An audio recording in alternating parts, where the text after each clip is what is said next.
In our last class, we studied about the comparative statement. Comparative balance sheet भी हमने पढ़ा था और कंपैरेटिव इनकम स्टेटमेंट भी हमने पढ़ा था। आवाज सबको क्लियर आ रही है? Yes sir. आज हम कॉमन साइज स्टेटमेंट्स को पढ़ेंगे। कॉमन साइज स्टेटमेंट में हम कॉमन साइज बैलेंस शीट और कॉमन साइज इनकम स्टेटमेंट दोनों पढ़ेंगे। तो यहाँ पे देखिए, कॉमन साइज बैलेंस शीट का फॉर्मेट आपके सामने स्क्रीन पे है। आपको मैं पहले फॉर्मेट एक्सप्लेन कर देता हूँ। सबसे पहला कॉलम आपके पास में पर्टिकुलर्स का है और पर्टिकुलर्स में ठीक उसी सीक्वेंस में सारे के सारे एसेट्स एंड लायबिलिटीज लिखे हैं जिस सीक्वेंस में हमें कंपनीज एक्ट 2013 के शेड्यूल 3 पार्ट 1 में बताया गया है। तो इसमें समझने जैसा ऐसा कुछ भी नहीं है। It's just a simply copying the question, है ना। जो पर्टिकुलर्स में जो आइटम्स हैं वो सब एज इट इज कॉपी कर देना क्वेश्चन में से, और नोट्स टू अकाउंट्स में भी ऐसा समझने का कुछ नहीं है। अब आप आ जाइए, ये नेक्स्ट कॉलम जो आपका है जिसमें लिखा है एब्सोल्यूट अमाउंट्स। देखिए, कंपैरेटिव स्टेटमेंट्स जब मैंने आपको पढ़ाया था तो उसका एक अलग तरह का फॉर्मेट हमने देखा था, और मैं उम्मीद करता हूँ कि वहाँ पे आपने क्वेश्चंस भी प्रैक्टिस किए होंगे, तो फॉर्मेट भी आपको याद हो गया होगा और कैलकुलेशन भी आपको समझ में आ गया होगा कैसे करना है। कंपैरेटिव का जो फॉर्मेट था वो थोड़ा सा अलग था। उसमें हम सबसे पहले करंट ईयर लिखते थे, फिर अपना सॉरी सबसे पहले प्रीवियस ईयर लिखते थे, फिर करंट ईयर लिखते थे, फिर उसमें एब्सोल्यूट चेंज कैलकुलेट करते थे, और उसके बाद में परसेंटेज चेंज कैलकुलेट करते थे। इस तरह से 4 कॉलम अमाउंट्स के होते थे। तो अब यहाँ पे आप देखेंगे कि ये जो अमाउंट्स यहाँ पे लिखे हुए हैं ये भी एज इट इज़ वही है कि हमने absolute amount of previous year लिख दिया, absolute amount of current year लिख दिया। तो यहाँ तक तो कोई चेंज नहीं है, कोई सेम टू सेम है, ठीक है। इसके बाद में हम कंपैरेटिव में जैसे जो एब्सोल्यूट चेंज कैलकुलेट करते थे वो ना कैलकुलेट करके यहाँ पे हमने क्या किया है, यहाँ पे हमने directly percentage of previous year and percentage of current year calculate कर लिया है। और ये परसेंटेज आपने जो कैलकुलेट किया है ये किस बेसिस पे आपने कैलकुलेट किया है? These percentages have been calculated percentage of balance sheet total. Balance sheet के टोटल से हमने इन परसेंटेजेस को कैलकुलेट किया है। आप देख सकते हैं स्क्रीन पे साफ साफ क्लियर वर्ड्स में लिखा हुआ है, दैट इज जो बैलेंस शीट का टोटल है उससे हमने इस परसेंटेज को कैलकुलेट किया है, प्रीवियस ईयर का और करंट ईयर का। यानी कि आपस में कंपेयर प्लस माइनस कुछ नहीं करना था आपको। प्रीवियस ईयर का जो परसेंटेज है वो प्रीवियस ईयर से कैलकुलेट हो जाएगा, ठीक है, और जो करंट ईयर का परसेंटेज है वो करंट ईयर से कैलकुलेट हो जाएगा, ठीक है। ये प्रीवियस ईयर का परसेंटेज प्रीवियस ईयर से कैलकुलेट हो जाएगा और करंट ईयर का परसेंटेज करंट ईयर से कैलकुलेट हो जाएगा। आपको आपस में कुछ भी आपस में कुछ भी प्लस माइनस नहीं करना है। अब आपको जो मेनली समझना है वो ये कि जो परसेंटेज आप कैलकुलेट करेंगे, परसेंटेज का फॉर्मूला क्या होगा। तो मैं लिख रहा हूँ स्क्रीन पे, आप लोग चाहें आप लोग भी लिख सकते हैं। The formula for the calculation of percentage will be absolute amount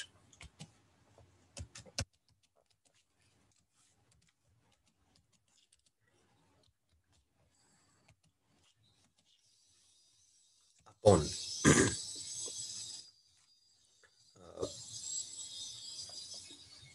base amount,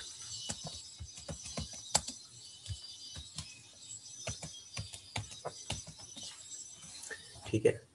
तो ये आपका है कि percentage amount upon base amount,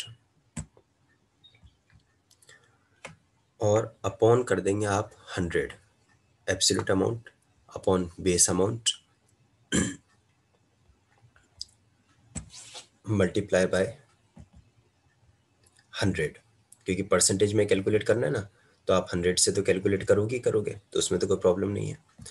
अब यहाँ पे जो आपको मेन इम्पोर्टेंट, ये फॉर्मूला आपका कॉमन साइज बैलेंस शीट में भी ये फॉर्मूला रहेगा और कॉमन साइज इनकम स्टेटमेंट भी यही फॉर्मूला रहेगा, absolute amount upon base amount multiply 100। तो एब्सोल्यूट अमाउंट तो आपको पता ही है, सपोज आपको इक्विटी शेयर कैपिटल का कितना अमाउंट दे रखा है वो एब्सोल्यूट अमाउंट हो गया, प्रेफरेंस शेयर कैपिटल का कितना अमाउंट दे रखा है वो एब्सोल्यूट अमाउंट हो गया। ये हमने हेडिंग में लिखा है ना एब्सोल्यूट अमाउंट्स, है ना। तो एब्सोल्यूट अमाउंट तो हमें पता है, कोई दिक्कत नहीं है।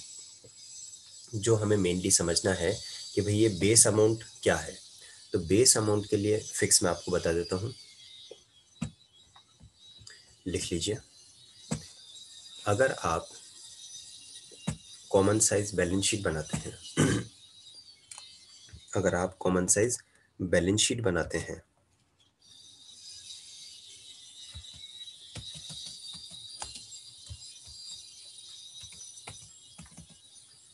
तो कॉमन साइज बैलेंस शीट में जो टोटल ऑफ बैलेंस शीट है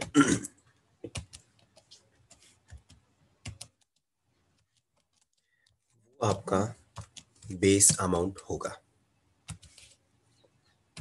और इसी की जगह अगर आप common size statement of profit and loss बनाते हैं, जिसको हम कॉमन साइज इनकम स्टेटमेंट भी कहते हैं,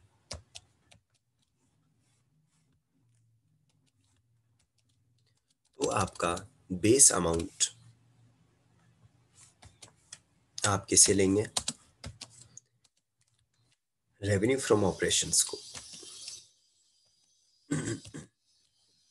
रेवेन्यू फ्रॉम ऑपरेशंस हम नेट सेल्स को कहते हैं। नेट सेल्स का मतलब होता है sales minus sales return. I hope ये बातें आपने सबने लिख ली होंगी।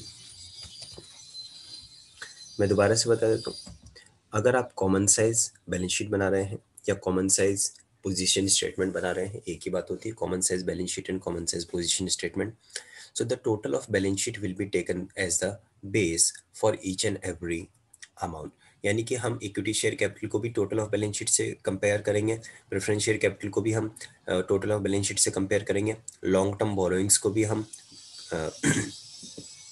टोटल ऑफ बैलेंस शीट से कंपेयर करेंगे, लॉन्ग टर्म प्रोविजंस को भी हम टोटल ऑफ बैलेंस शीट से कंपेयर करेंगे। हमें एग्जैक्टली सारी चीज़ों के लिए बेस किसको ले लेना है, टोटल ऑफ बैलेंस शीट को।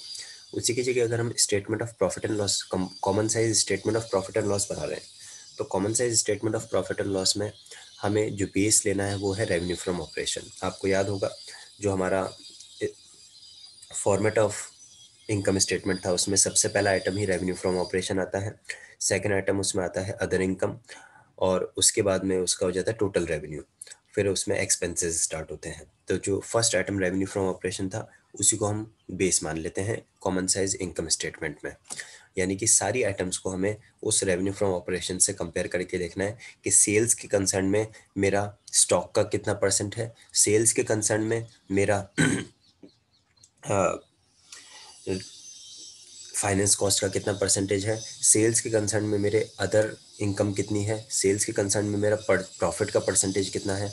जितनी भी आइटम्स हैं उसके लिए बेस हम स्टेटमेंट ऑफ पीएनएल में रेवेन्यू फ्रॉम ऑपरेशन को लेंगे, और बैलेंस शीट में कॉमन साइज बैलेंस शीट में हम base total of balance sheet को लेंगे, है ना। यहाँ तक किसी का माइंड में कन्फ्यूजन कोई डाउट हो तो पूछ सकते हैं। No sir.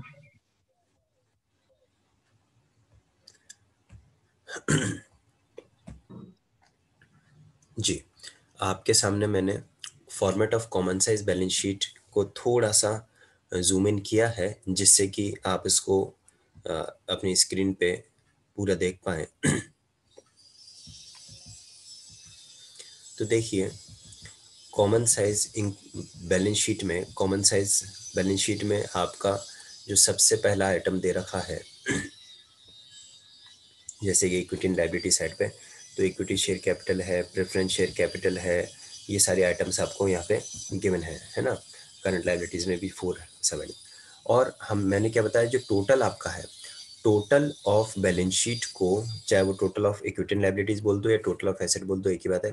Total of balance sheet को हमें बेस ले लेना है, यानी जो बेस लोगे उसको आप 100% हो जाएगा वो तो, सिंपल फॉर्मूला है ना, हमने लिया absolute figure upon base figure.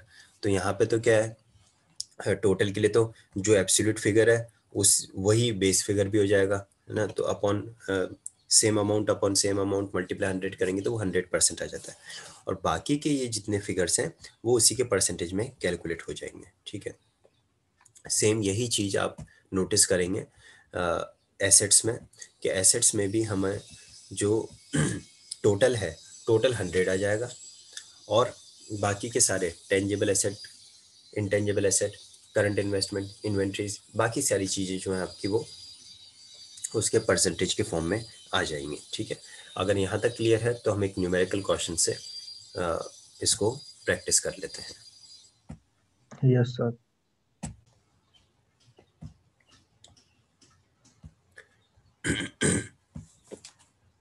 तो जैसा कि मैंने आपको बताया कि क्वेश्चन तो यहाँ पे नहीं है कॉमन साइज बैलेंस शीट का, लेकिन फिर भी मैं आपको शॉर्ट में एक्सप्लेन कर देता हूँ कि अगर आपको कैलकुलेट करना पड़े तो कैसे करेंगे। तो आपके सामने जो ये दे रखा है, ये तो कंपैरेटिव बैलेंस शीट दे रखी है। इसी से हम शॉर्ट में समझ लेते हैं थोड़ा सा, कि इन केस हमें कॉमन साइज बैलेंस शीट बनानी पड़े इसी क्वेश्चन की तो कैसे बनेगी। तो सबसे पहला तो आप प्रीवियस ईयर के अमाउंट लिखते हो कि इसमें कोई चीज़ नहीं है, करंट ईयर के लिखते हो कि इसमें कोई चीज़ नहीं है, ठीक है। बात आती है कि यहाँ पे जो ये है, इसकी जगह पे आप क्या लिखेंगे, हेडिंग, इसकी जगह पे आप लिखेंगे परसेंटेज 2018, ठीक है। और परसेंटेज 2018 आप कैसे कैलकुलेट करेंगे वो मैं बताता हूँ। तो सबसे पहला काम आप ये करेंगे कि इसको मैं लिख देता हूँ यहाँ पे 2018।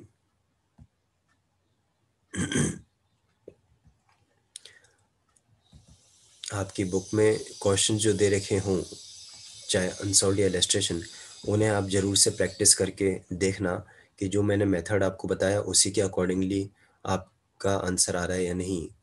बाकी यहाँ पे मैं बहुत शॉर्ट में आपको एक्सप्लेन कर रहा हूँ कि कॉमन साइज बैलेंस शीट अगर आपको बनानी पड़े तो आप कैसे बनाएंगे। तो आपने परसेंटेज 2018 के लिए एक कॉलम बना लिया और परसेंटेज 2019 के लिए एक कॉलम बना लिया।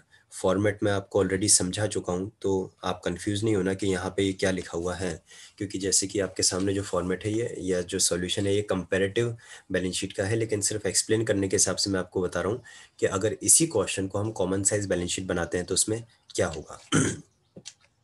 तो हमें क्या करना है, सबसे पहला काम ये करना है कि जो टोटल ऑफ बैलेंस शीट है उसमें उसको हमें 100 कर देना है। टोटल ऑफ बैलेंस शीट हम कितना ले लेंगे, 100। 2018 का भी 100 हो जाएगा और 2019 का भी 100 हो जाएगा। उसका रीज़न मैंने बताया आपको कि कॉमन साइज बैलेंस शीट में हम बेस किसको लेंगे, कॉमन साइज बैलेंस शीट में बेस होगा हमारा the total of balance sheet. तो जो बेस होगा वो आपका 100% होगा हमेशा, चाहे वो इनकम स्टेटमेंट हो या बैलेंस शीट हो, जो जिसको भी आप बेस मानेंगे वो आपका 100% होगा। अब आपको करना क्या है, अब आपको कंपैरिजन करना है या परसेंटेज कैलकुलेट करने हैं बाकी ये सारे आइटम्स के, यानी कि शेयर कैपिटल का कितना परसेंटेज है, रिजर्व सरप्लसेस का कितना परसेंटेज है, ठीक है।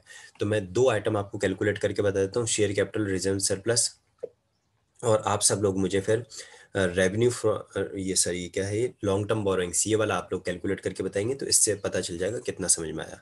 तो देखिए अगर मुझे कैलकुलेट करना है शेयर कैपिटल 2018 के लिए, तो मैं क्या करूंगा, 25 lakh is the absolute amount, absolute figure upon base figure लेना है ना अपन को।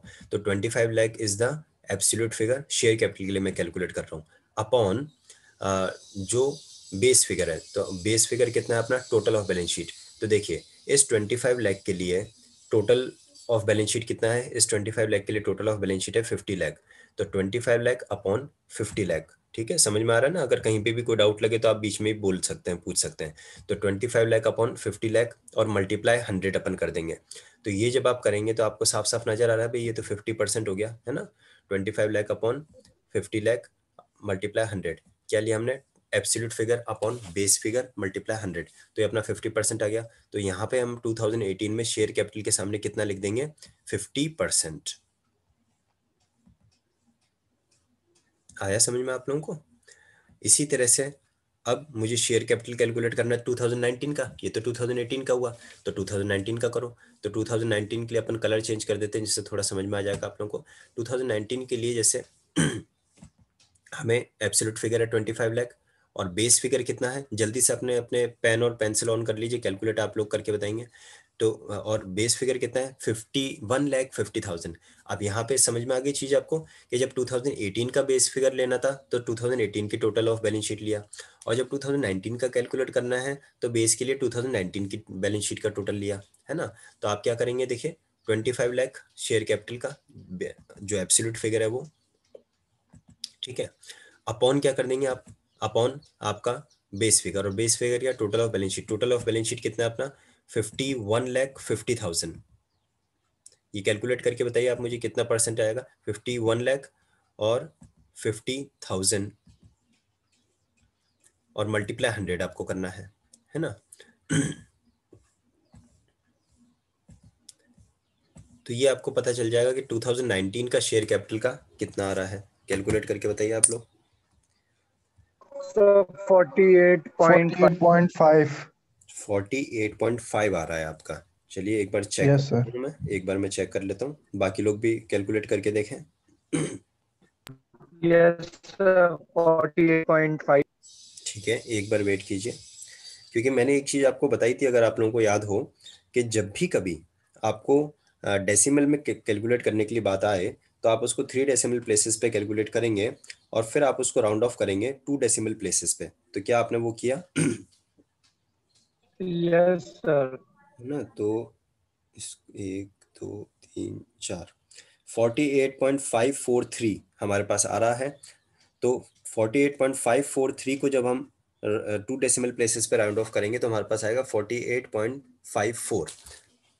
तो यहाँ पे हम लिख देते हैं 48 शेयर कैपिटल के सामने 2019 के कॉलम में 48.54%। ठीक है, किसी के माइंड में कोई कंफ्यूजन हो तो पूछ सकते हैं।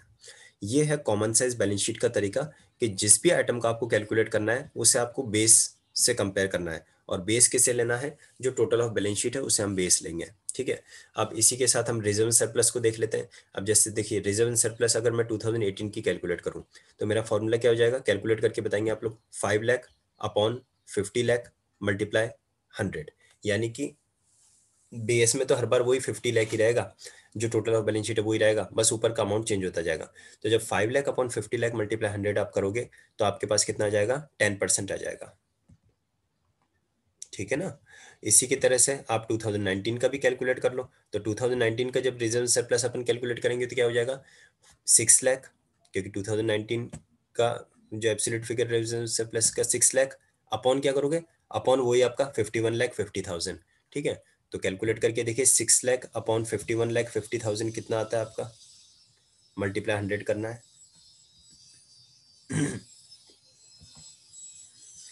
6 lakh upon 51,50,000। I hope concept आपके माइंड में आ गया कि हमें जिस ईयर का परसेंटेज कैलकुलेट करना है उसी ईयर का टोटल ऑफ बैलेंस शीट अपने को ले लेना है ना। कैलकुलेट करके बताएं आप लोग मुझे कि रिजर्व सरप्लस 2019 का कितना आएगा, मल्टीप्लाई 100 जरूर करना क्योंकि परसेंटेज में कैलकुलेट करना है अपने को। तो मल्टीप्लाई 100 हो जाएगा 11.6। 11.6 आपने बताया जैसे कि, है ना। बाकी लोग भी एक बार कैलकुलेट करके देखें। 11.6। 11.6 क्या बोल रहे हैं मोहित, वापस बोलिए, आवाज क्लियर नहीं है।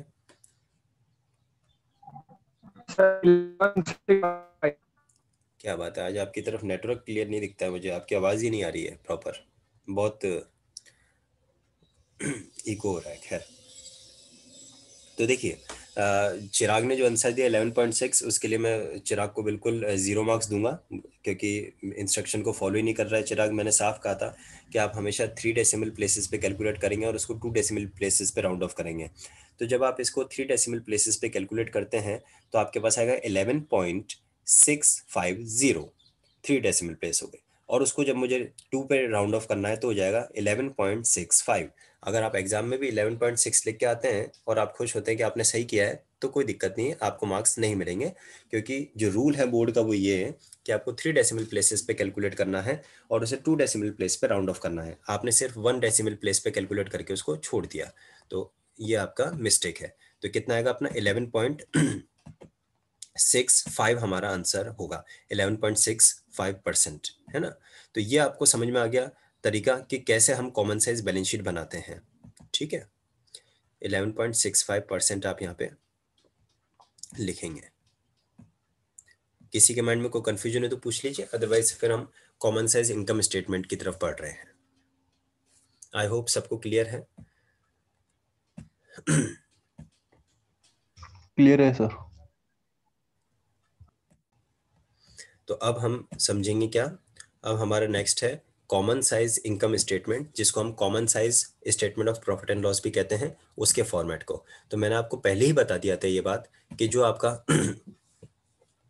कॉमन साइज इनकम स्टेटमेंट है उसमें आप बेस किसको लेंगे, जो रेवेन्यू फ्रॉम ऑपरेशन है उसको आप बेस लेंगे। तो और जिसको आप बेस लेंगे वो आपका 100 हो ही जाएगा। अभी थोड़ी देर पहले हमने उस चीज को डिस्कस किया।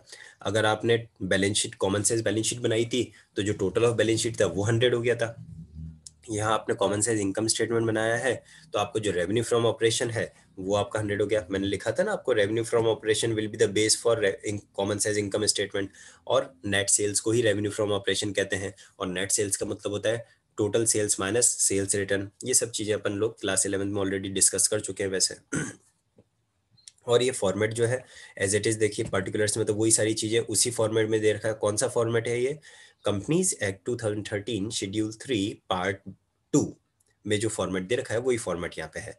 सबसे पहले आपने एब्सोल्यूट अमाउंट्स लिख दिए प्रीवियस ईयर का और करंट ईयर का। ये ध्यान रखना कि जो आपको क्वेश्चन गिवन होगा वो हो सकता है पहले करंट ईयर और फिर प्रीवियस ईयर हो, लेकिन आपको फॉर्मेट में पहले प्रीवियस ईयर फिर करंट ईयर लिखना है। और उसके बाद में आपने जो परसेंटेज कैलकुलेट किया वो परसेंटेज रेवेन्यू फ्रॉम ऑपरेशन को बेस लेते हुए किए हैं। फॉर्मूला अपना वही रहेगा, absolute figure upon base figure. और बेस फिगर किसको लेंगे, रेवेन्यू फ्रॉम ऑपरेशन को, है ना। तो आई होप ये फॉर्मेट तो आपको समझ में आ ही गया है। हम जल्दी से एक क्वेश्चन भी इसका प्रैक्टिस कर लेते हैं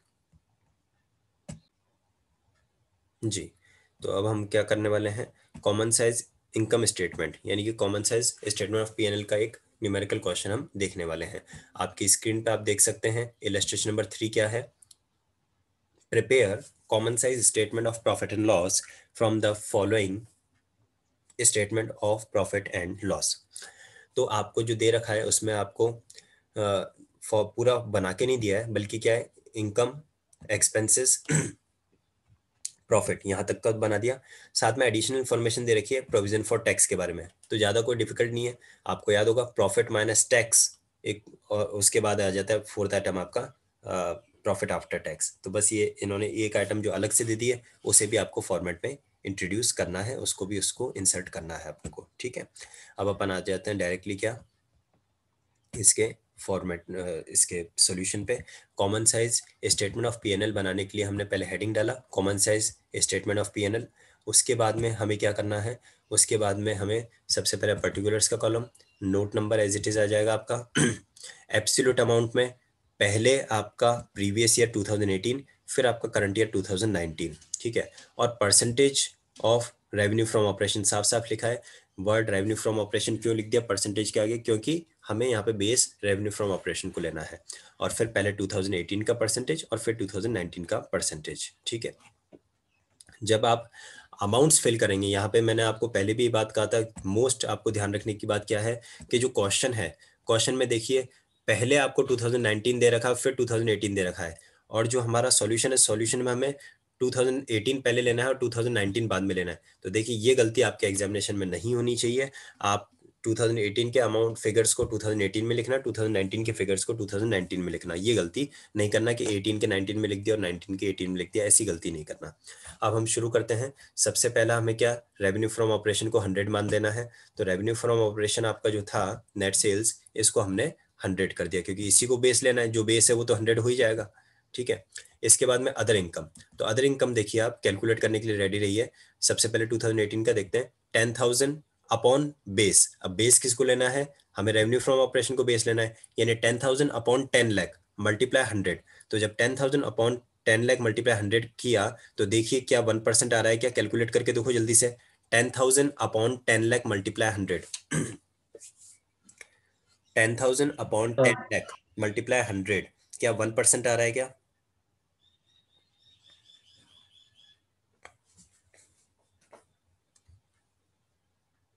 यस सर।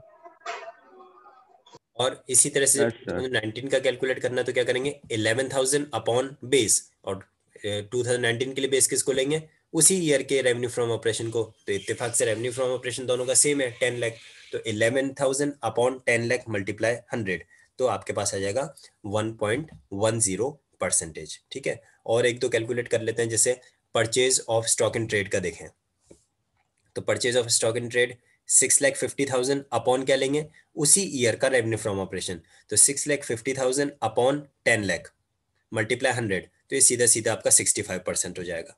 ठीक है, और जब 2019 की बात करेंगे तो 7 लाख अपॉन उसी ईयर का रेवेन्यू फ्रॉम ऑपरेशन, ये this is just a coincidence that revenue from operation in both the years is same, 2018 में भी 10 लाख है, 2019 में भी 10 लाख है, लेकिन आपको याद रखना है कि जिस ईयर का आप परसेंटेज कैलकुलेट कर रहे हो उसी ईयर के रेवेन्यू फ्रॉम ऑपरेशन को आपको बेस लेना है, अगर अलग अलग होते हैं तो 7 लाख अपॉन 10 लाख मल्टीप्लाई 100 आप करोगे तो ये आपका 70% हो गया।